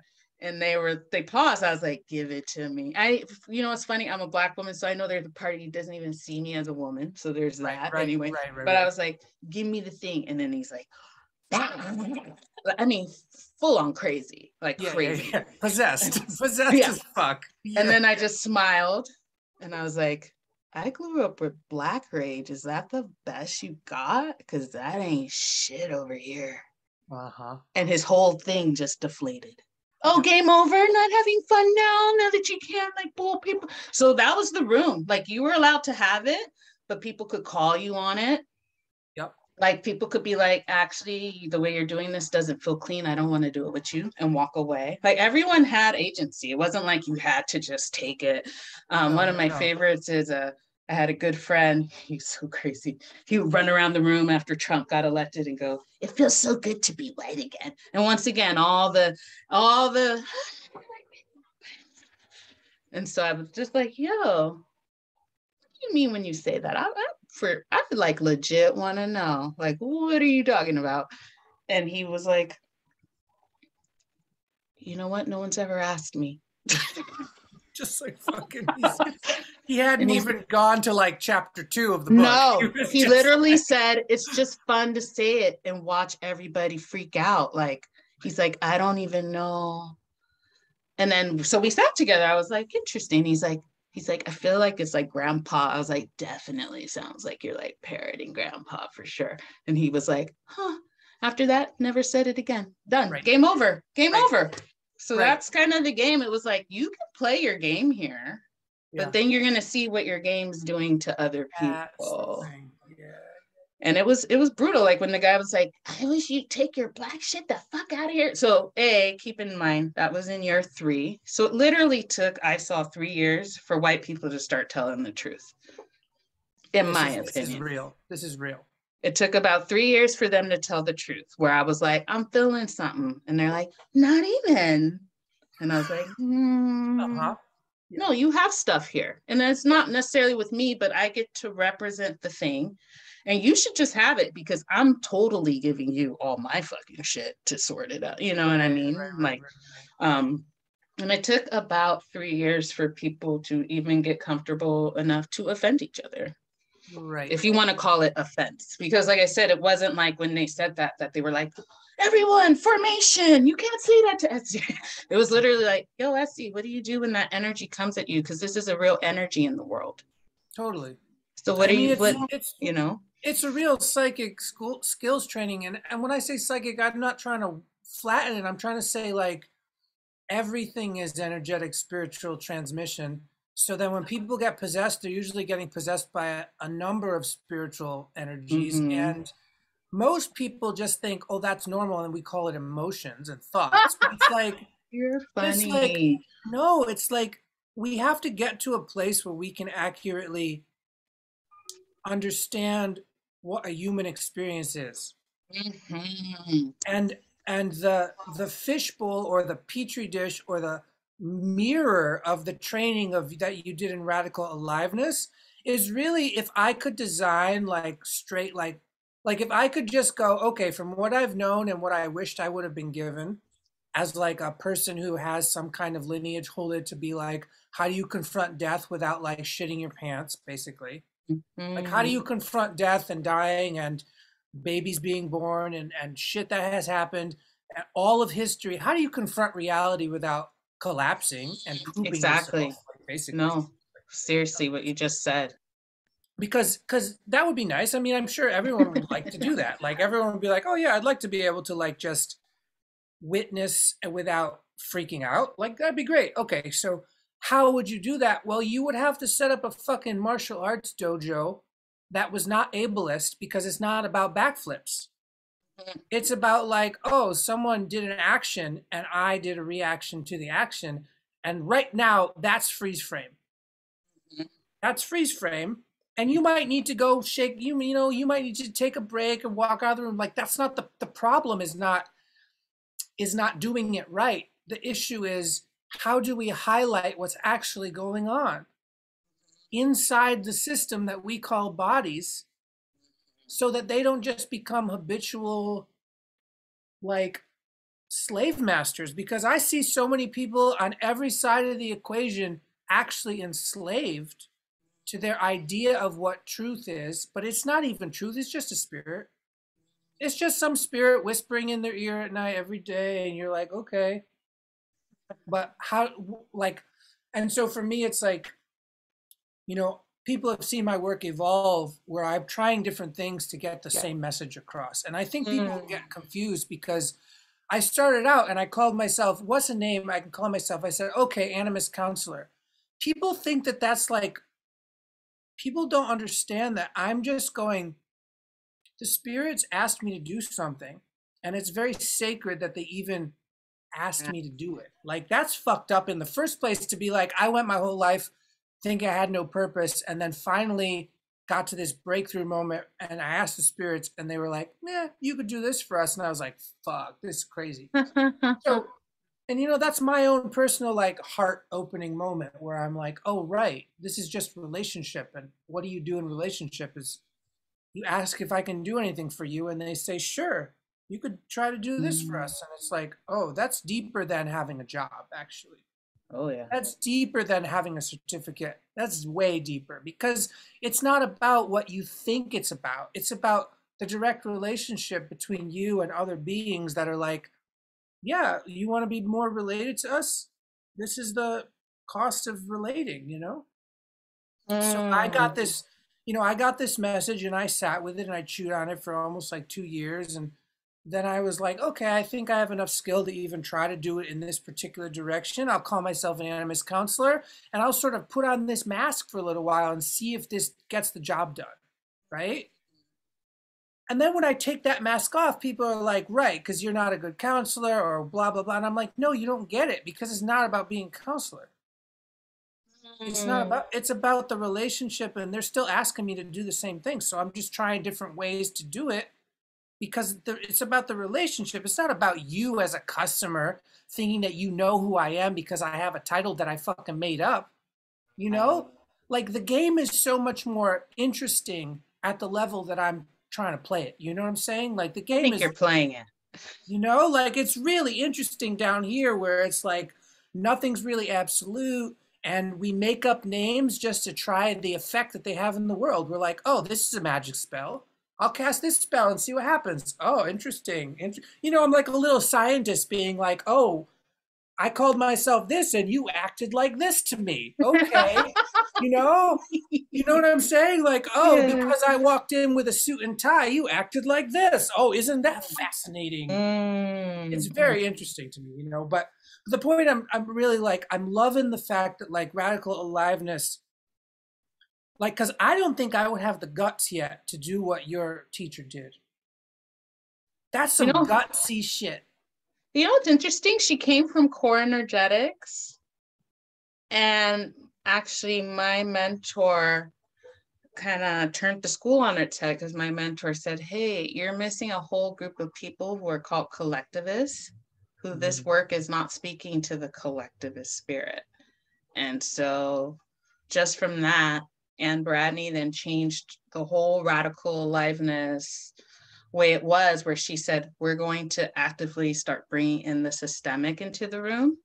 And people shit, the school Shit, shit. they shit themselves. Yes. People were like, you're ruining the school. We don't Right. need to talk about diversity. And actually, Anne doesn't use the word diversity because that has a Yeah. certain frame. At a certain frame. Yeah.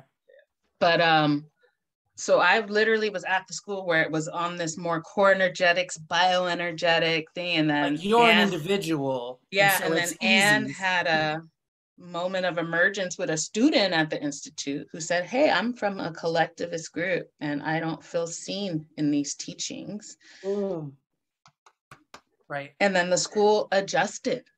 Good. So I've seen Anne in real time do something that, like, not even how you said I wouldn't even, like, honestly, that school was crazy because um, there were people who literally came and just because without even intention to heal or anything, just to like put their shit on other people. It's crazy to where I she's mean, like kind of had to be like, hey, this needs some intentionality. We're not just here fucking to like you project. can. Right. Well, she's like, you can be cruel, but you're gonna own it.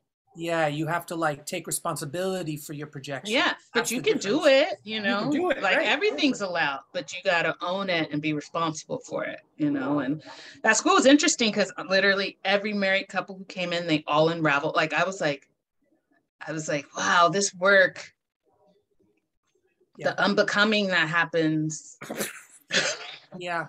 people aren't ready for it. Even now, people are like, think they want all this stuff. I see people talk about on Facebook. It's like, No, because before the the real deal pandemic, is I was in India with my teacher, and I literally came back to the States with like a triple, like I can't even describe. Basically, all my false selves. I was remember laying on my couch, and I had like a weird desire. That's all I could explain. I was like felt a desire to do something, and this voice was like, "Haha, you think that's your desire? Look at all these false selves you have." And they literally like all came out parading and dancing.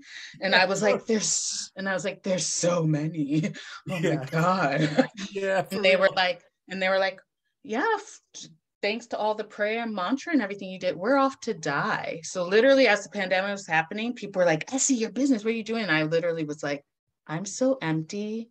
I don't even have like a thought about a thought right now. Like Yeah, I'm just empty. And then the whole world crashed. And I was like, whoa, yeah. this is a trap. It's a total trip. I love it.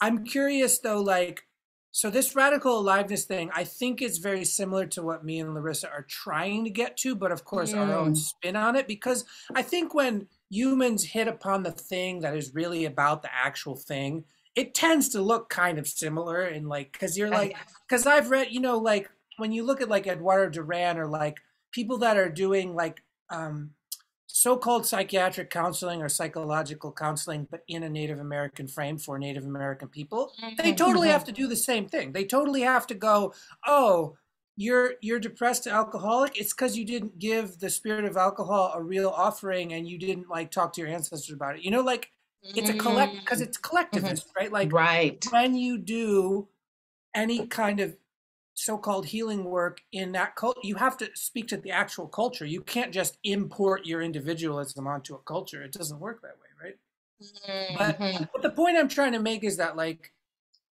whenever you actually see the real context, you have to find a way to help other people also see it, because that's the generous thing to do, is to go, Mm. oh, you're trapped because you have a false idea of yourself, and here's some rituals or some prayers that you can do that actually get you back into real alignment with who you actually are, which is part of a collective, and that's your life. It's like that's who you are. Duh. But I think about this in terms of like so I think me and Larissa are trying to get to, and the beta cohort was like an experiment in that direction, which taught us a lot. It's like, oh, right, this is where people are at and what people are ready for and what people are not ready for. And how do we, because this is the thing is like, I do this work called death clowning, and I have a vision of what it could actually do. But the amount of training people seem to need to even get to the first chapter of that book called Huh. Death Clowning is a lot. So I have to do the work of like going, oh, to get into this direction, I need to do these experiments in this direction, Mm. right? And I'm Mhm. wondering, like, are you carrying on the radical aliveness through your human brigade, and now it's human slop, right? Yeah, yeah, Can yeah. you talk? Can you talk to me a bit about your journey to like from because I know you have a lot of things. You have radical aliveness, you're a tantrika, you go to India, you have all this beautiful work, espiritismo. And how did you take that into human brigade, and now like you learned a bunch of things and now it's called human slop, which is much more accurate, right? Yeah. I think a lot of it was just confronting my own naivete about I think maybe you will understand what I'm saying. I have done so much and my life has given me so much that I can't necessarily see the scope of it. Yes. So Yes. there's things that to me are basic that I'm like, oh, this isn't basic, No, right, right, actually. right, right. Totally. Yeah, I get it. Yeah. So, even the fact that I have like a whole sadhana from a teacher in India that is a large part of my grounding. Like when people are like, wow, you're so grounded. Um, she taught the same technique to so many people, but it just stuck. Is that me? Am I doing that? You know? Yeah. So I think I really love honestly being middle age. I kind of want to make like an IG account, just being like middle age is awesome because Middle age is awesome. I've gotten to see enough arcs, right? Where I'm like, oh, okay, I've kind of seen enough now that I could kind of be like, And so with the Human Brigade, the first rendition, it was interesting because I got a couple of one feedback was that it's too edgy. It's too edgy to ask people to give up these collective scripts. And I was like, so part of what I learned is and my mentor helped me with this. She was like, you can't have any agenda, even with the group. There's no agenda. So there's not even a like, I need you to give up these collective scripts. She's like, you literally have to like sit with people where they are, which is, I think, kind of the practice. Honestly, like this is just to show the audience how much my life moves. I don't know why, but I only do things when I feel compelled. And I know for sure being compelled to be in your field, because remember, I tried to leave. I was like, I'm leaving. Something about your work, like I said, that way that all the spirits were summoned and something in the field said, and now chill. Don't try to do something. Don't have to do something.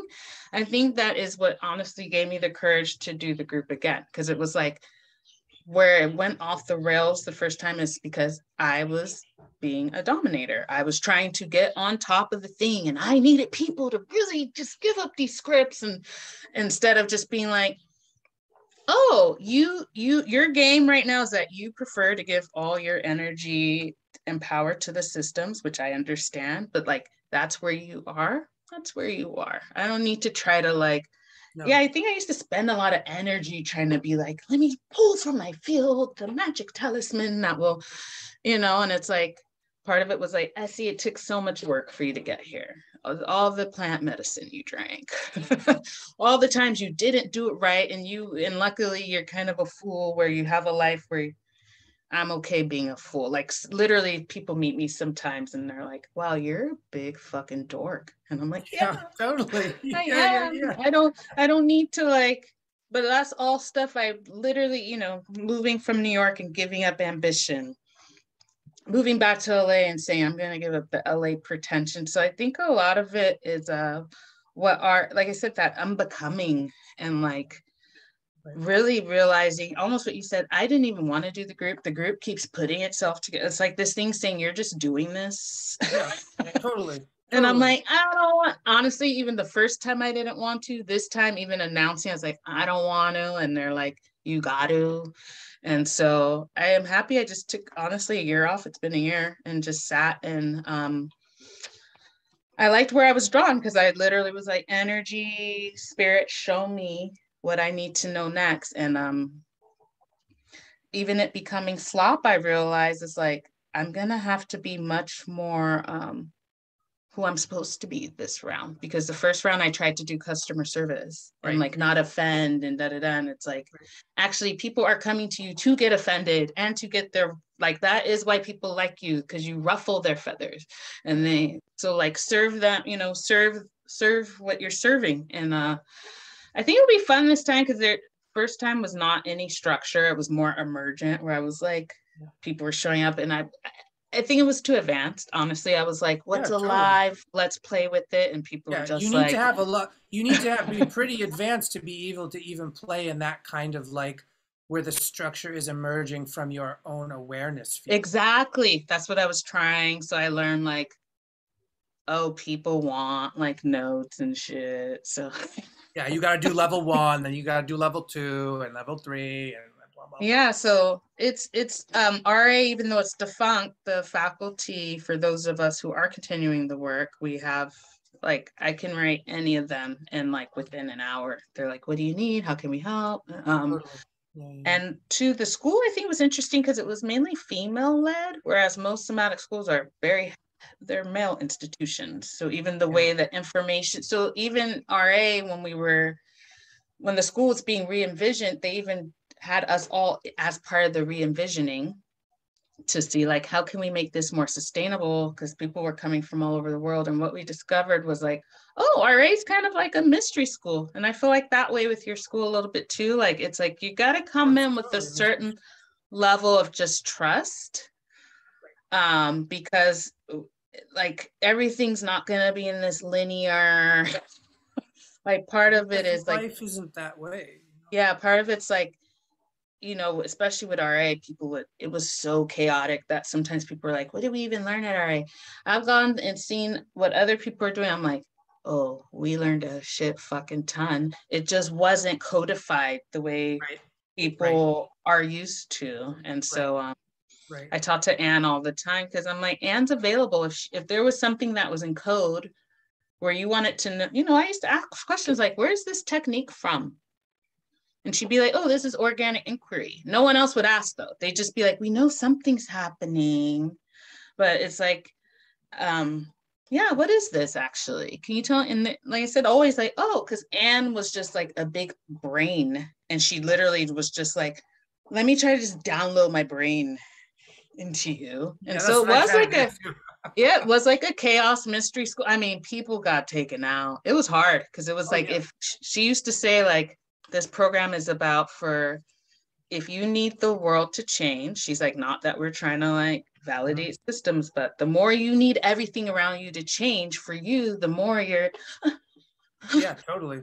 You know, so it was like ninja training, and it was I mean, depending on the cohort 2 behind me had 3 trans people. It was 26 people, the biggest class. 3 trans people. I mean, they had literally the spectrum of humanity in their class. And it used to get tense where, you know, someone from Belgravia was like, these fucking immigrants. And, you know, the trans person's like the world was happening in the room. And it was like, let's not shy away from it. Right. Right. And it was, but I saw how hard it was because it was just easy. I mean, often the room would just split into POCs and whites, and POCs Right. be like, fuck whitey, and white people Totally. be like, and so I kind of injected myself in that space. That's how Human Brigade came in. One day there was a process happening with the whole school, which is like 60 people. And it was just this loop of like white people. And I was over it. I was like, I'm over this loop. Yep. And so the POCs are telling the white people, we don't even care about your story. Blah, blah. So I just went to a white guy. I was like, hey, I care about your story. Okay. And I turned to the people. I was like, I care about your fucking story too. Okay. Right, Like right, it's right, possible to right. care about all the stories. Yes. And it was just like the Right. moment turned because I was like, what are we doing? Exactly. Right. Right. And Totally. you know, and the POC trans person yelled at me, you Of can't do course. this. You Of, can't do this, SC. of You don't course. have the right. Yeah, totally. Yeah, of course. And I was like, oh, my dead daddy give me the right now. Okay. Yeah, I take totally. it. Yeah. You know, but even being confronted with the tribal, you know, because my own tribal people confront me the most. They're like, we just don't understand how you can deal with the white folks. And I'm like, honestly, Right. It's all but you just said we're folks. all mixed race and humans, and not to say that for sure white people exasperate me sometimes for sure. Totally. Yeah. Yeah. But also I just laugh because I'm like, but you guys all want white stuff. So what do you like in one breath you're like, fuck whitey. Oh my god, Jay-Z and Beyonce in the Tiffany's ad with the da-na-na. It's like, well, that's all white shit to me. So Yeah. Yeah. like, Yeah. yeah, I Right. think part of I just tell people I think I don't have a problem with white people because I don't want white shit. I don't. I've had lots of money. I sing in movie. Like I've done Yeah. things, Sure. Sure. and and pretty much they tell you the things worth having. You actually can't buy them. You're Right. lucky if someone has, you know, like what you're teaching is like I said, like I just been in your field free. I can name what I've been doing for the past year, and it was very deliberate, very like I'm gonna go get another piece of the key. Yeah. Totally. Yeah. And so the piece of the key you gave me where it was like, you know, I'm a big energy. So I did used to feel like, oh, and now I got to like done. And like being even to learn like, oh, you can just like let this, There it is. There it is. oh, Yeah. oh, oh my God. Yeah. Like that Totally. piece, I was like, oh, this is a game changer for my group too. Cause Totally. Right. it's just yeah, the magic. So I've just returned to calling it magic because I don't have a better word for it. But I'm just like, I'm just gonna Yeah. reclaim the magic that's just been part of my life. That other, you know, even while you're doing this podcast, some people say the first orgasm was an actual conversation between two actual people. Yeah. Yeah. For So, sure. you know, I What it just is. yeah, I feel grateful. I think before, even if you would have asked me last year, how are you, SC? I would have had a litany of like complaints for you. Cause you know, like I Of said, course. from very critical Caribbean people, but lately I've just been feeling more and more gratitude, like especially for like, oh my God, I'm in possession of my sanity. Thank you. Like a lot of people losing it these days. So Totally. Well, I'm super excited to watch you and be in relationship with you as you continue to iterate this thing that was Human Brigade and is now Human Slop, because I think we're all in a collective where we're trying to be generous. And the most generous thing I think we can do for ourselves is create a space that is accurately reflective of what is being generated inside of us. And I think that like the gift you can give someone is helping them reveal themselves to themselves. yes, That's it. It's like, oh, yes, you finally realized that those thoughts you were thinking are actually your dead fucking grandmothers or whatever. Well, that's useful, right? It's like yeah, because the moment you realize that, you suddenly have all these options you didn't think were part of the game. And yeah. as I do the work more and more, I'm constantly just praying for this to happen to me over and over again. Like I'm praying for things that you could maybe call things like, oh, I pray for more business or more wealth flow or whatever. But what I'm really praying for is like revealed to me what's actually happening. I Like like that. just help me you know, and obviously inside of that is like titration and, you know, don't blow my neural Yeah. circuits or something. But the point I'm trying to say is in all the ways that could be possible in all aspects of my reality, help me just be able to sort of perceive the reality that's actually happening, you know, like Yes. reveal to me where I'm lying to myself. Like what, why not? Like, because at this point in the game, I am not afraid of what that will bring. You know, like I'm not afraid that that will harm Right. me. I'm actually like, no, this will just make me a more generous, kind person, you know? And I think Right. that we're working in a field where people can't see that like death equals kindness, right? Like death equals kindness. Like when you come to terms with your mortality in this ongoing way, it's not static. It's like a relationship. It's a sadhana, and you're constantly having sadhana with death. You're like, yeah, okay, that actually makes you far more likely to have just more kindness for all the things that are fucking going on that are still really sad and really like make me angry. I'm still angry as fuck, you know? The point is though, is that like once you can recognize what's been influencing you, all of these so-called cities that are not really cities, right? Like powers or whatever, Yeah. just become like what you said, the base. It's like, oh, you want to talk to dead people? Okay, what?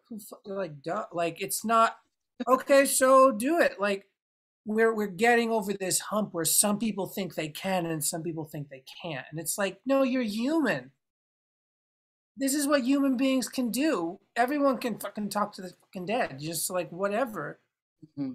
And Mm-hmm. then once we do that, then we can be in groups do it. And that's the thing that I think that is really where my edge is and where I think your work is also coming from another angle, because we're all coming at this from Yeah. different places, Yes. but we're all going to the same place. It's like imagine being in a group where we can all summon all the spirits and all the beings, just sit in that fucking field together. That's step one.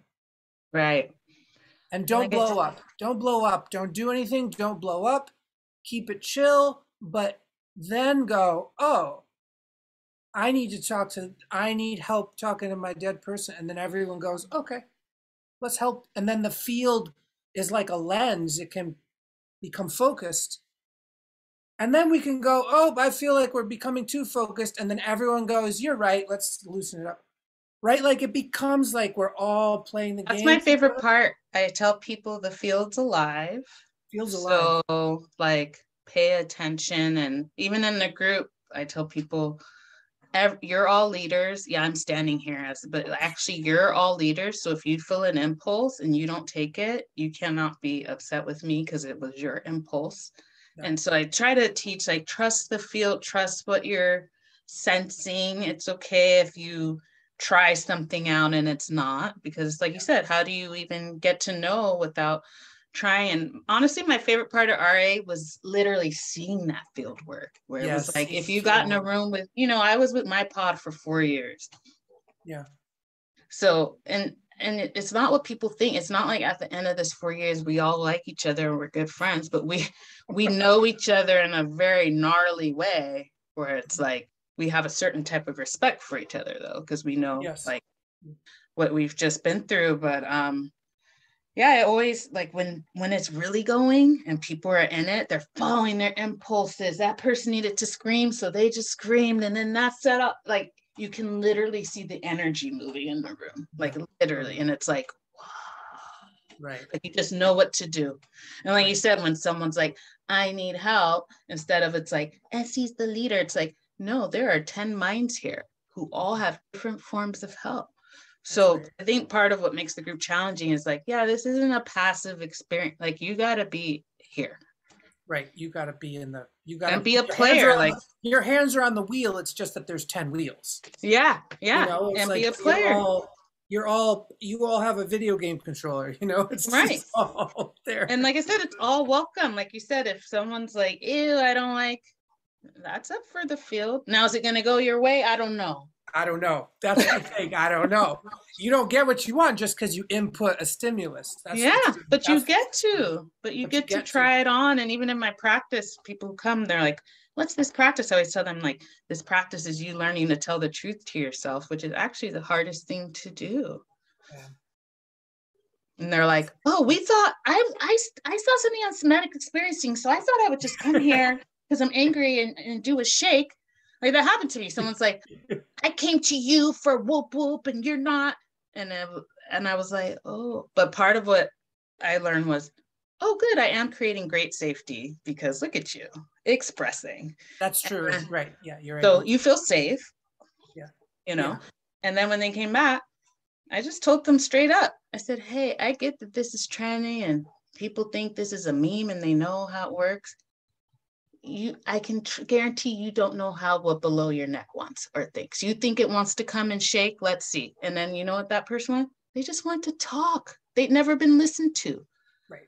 And I was like, you have ideas. There's like the idea of the mind, and then there's the truth of the body. That's right. And so just to play with them, I was like, so do you want to like do a shake or something that was some range? And they were like, oh no, that is way too much. Yeah. Oh, but before. Oh, yes. I feel like that's the hardest part of my job is that this is trending. Yeah. There's a way that I naturally do it. So I actually myself am having to like slow my own methods down. Yeah, we have to do that. Yeah. Because there's a way where it's like, oh, I kind of naturally know how to do this for some reason, right. But I need to slow it down so I could be like, well, what am I doing? You know, and yeah, I want to sort of pause this conversation because we've talked for 2 hours. I know. And I think it's beautiful, but no, but like the thing is I think we're both on this tip of like, we've been through this process and now we have to reverse engineer it in a certain sense. And obviously it's not one size fits all. That's the other thing is like to reverse engineer a process is also to create a field that allows someone to invent their own process that works for them. But also it's interdependent. And this is the thing where it gets caught up is like, you can say that to someone about emergence, but if they're in an individualist frame, emergence looks very particular. Right. And what we're trying to say is, yes, you're kind of an individual, but that's not the whole story. The whole story is you're interdependent. You're part of a collective. Your process is emerging inside of a larger emerging process, and that's happening for everybody at the same time. So if we can situate ourselves both as facilitators and as non-facilitators, which is totally false dichotomy, true, we can start to actually understand what humans are. Right. Because humans take these shapes and these roles, but they're fluid dynamics. Oh, you're giving me chills. Yes, because so the thing is like, I'm really excited for the work we're continuing to do because I also can feel that we're still babies in understanding what we're trying to do. Right. And I'm really happy to be in conversation because I can really tell how our work influences each other because we're both trying to find this sweet spot that is really mysterious, but we all know it. And that's what those chills are, because when you're in the process of the field moving and you moving the field, it's like nothing else. It's just, you're like, oh, this is what life actually is. And I'm a part of it. And I'm not less than or better than. In fact, those less than, better thans are really just about, oh, I shut down the flow or I opened it up. Yeah, exactly. You're like, oh, I had these thoughts and it closed the flow. Oh, that makes me feel bad. Yeah. That's what you need to track. Like, Yeah. And it's not even that you should run and open up the flow again. It's that maybe you actually need to sit with how much you want to close the flow. Brilliant. And that's that telling truth that you mentioned. It's like telling the truth to yourself is the hardest and the most beautiful thing, because when you start to own like things like that, like, oh, I just want to shut the flow down all the time. You're like, now we're getting somewhere. Exactly. Exactly. Oh, Dara. Thank you. Oh, Essie, thank you so much. You know, I always get the champagne feeling when it's popping. So I'm like, it's champagne over here. Oh, yeah. Seriously, I know I shout at your workout a lot, but it has It really, it made me, I think, not spiral down a very dark place, honestly. Thank you for saying that. And our friendship also helps buoy me up because we share a lot of ancestors. I understand, like I think, and you help me feel that there is something from the Caribbean carrying my life, which I'm really reluctant to deal with.